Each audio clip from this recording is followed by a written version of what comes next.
সকাল ৫টা। ঘুম ভাঙে রেজাউল মিস্ত্রির।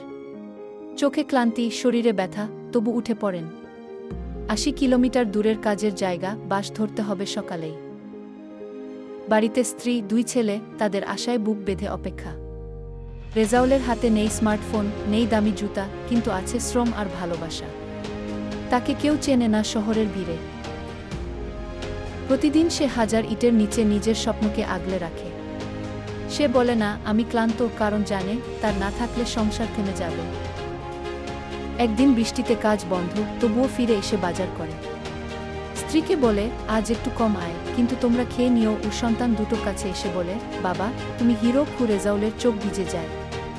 চুপচাপ মাথা নিচু করে বলে তোদের মুখের হাসিটাই আমার সবচেয়ে বড় পুরস্কার গু। এই ছিল রেজাউল মিস্ত্রির গল্প, যিনি প্রতিদিন রক্তঘামে গড়ে তোলেন অন্যের স্বপ্ন, আর নিজের স্বপ্নগুলো চাপা পড়ে থাকে মাটির নিচে।